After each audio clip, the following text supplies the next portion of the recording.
Shemai Elite's dangerous chums. The Krait Mk2 is an excellent ship and it can really shine at PvE combat, so I'll first show you the build and then the combat.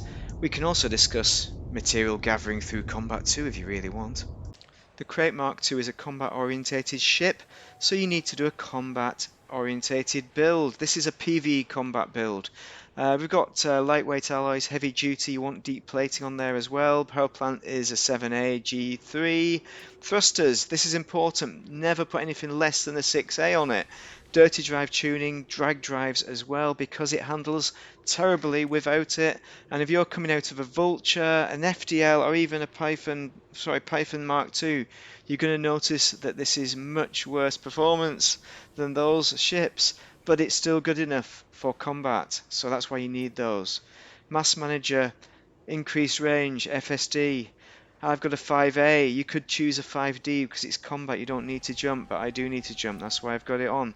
4D life support is what you want, not a 4A for less mass. Power distributor, it comes with a 7A, which is a blessing because the FDL and Python come with a 6A, and that means it's better for the weapons and the engine. It's such a blessing, this. Charge enhanced super conduits is what you want because you want to boost the engine and the weapons, but you could argue a weapon focused, but I really wouldn't myself. 6D sensors, long range, that's what you want. You could put a 6A, you could argue that for combat if you want. So let's look at the optional internals.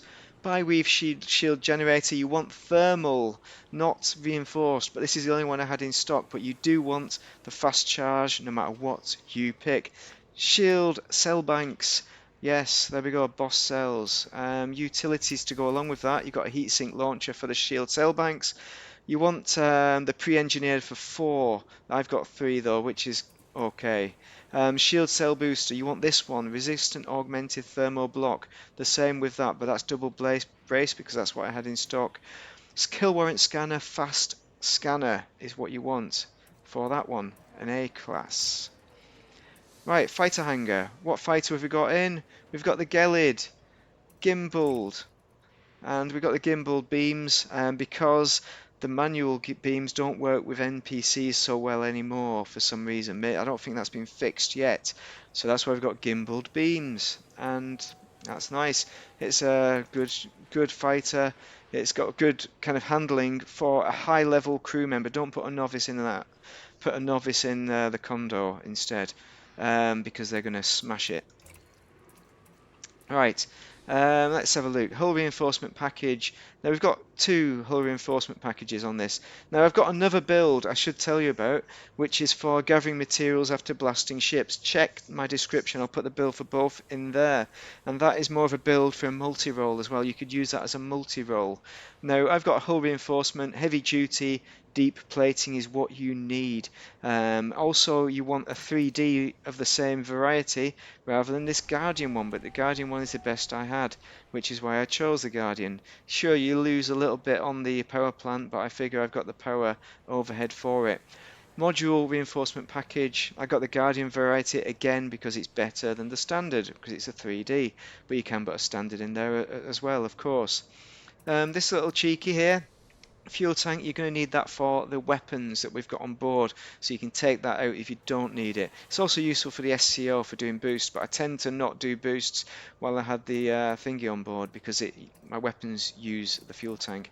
Auto field maintenance unit, a 2A, you could put a 1A in there instead. Didn't see a lot of reason for using it up against NPCs. So Super Cruise Assist, it's really my choice because I fancy it. If you don't like it, you can choose something else, whatever you want. Here's the important bit, plasma accelerators, 3 of these bad boys. It's one of the best for the plasma accelerators in the medium class because of that charge distributor. So you've got efficient plasma slug, and they're all class 5 to the max, these, the best. This is not quite the best class 4 railguns because I didn't have the mats. Plasma slug long range. I was going to suggest short range, but I think that did come in quite useful at times.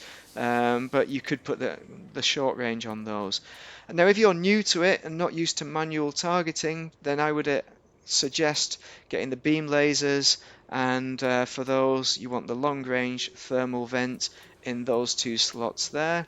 And for these 3 slots, I mean, I'm kicking myself while I'm suggesting this, the multi-cannons in the large slots, again gimbaled.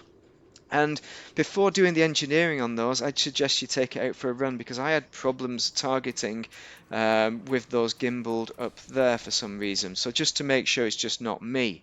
Other people say they don't have problems, which I'm not sure if it's just me there. Anyway, that is the build. Excellent. For the combat menu, we have an Anaconda. This is the Anaconda Pirate Ambush, where lots of small craft come out and attack you while you're attacking the big boy. It's handy to hit them with a few rounds of the plasmas while they're pretty stationary, to get as much of that shield and hull smashed as possible. Getting the shields down and then we're happy. The railguns are really good from distance, especially with a big target like an Anaconda, which is very hard to miss. Smaller craft are a different story. Now we've got our ship launched craft out there as well, which is the Gelid, and we've got an expert NPC pilot, which really helps things along and helps distract the Anaconda pilot there a little bit and keeps their fire away from us, which is good because our shield is coming down to 30%, 35% there. Good, we got them smashed. Now it's the small craft, mostly eagles this time. It can be eagles or vipers, and hitting them with the long range rails is really handy. Having night vision on is good as well, because you can see them a lot clearer. So we're smashing, not quite as good. We're still quite a distance away yet. So there we go, we're hitting a bit more regular there. 41%. And we just need one more hit and then that chum has gone. This is pretty decent for 2 medium rails. Imagine if you had large rails, wouldn't that be amazing? And miss. No, we hit it. I'll need to hit again. Good. Next we have another eagle. So smash it immediately. Shields are gone. 40% again. 0. That's a lot better. And we also hit it with the plasmas. Just for good measure. It was already gone. And we have one last chum from the looks of it. Novice. There's something. Oh, Cobra Mark 4. There we go. This is more like it. These are a lot easier to hit because they're chubbier and they're dead. So that is the Pirate Massacre. Pretty good, eh? Here we have another Anaconda. It's a deadly one this time, and we're going to attack this in order to get the materials, because we've got our materials collection build with beam lasers and the plasmas this time.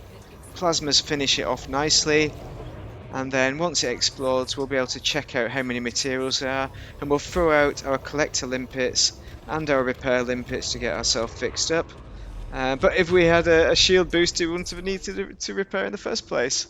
So, materials wise, there is pharmaceutical isolators in the wreckage, as I will show you, but basically only one portion, so that's 3. So I don't think it's really that great for collecting materials compared to the HG sources, but if you want to do that, it's entirely up to you, or you can get it through missions.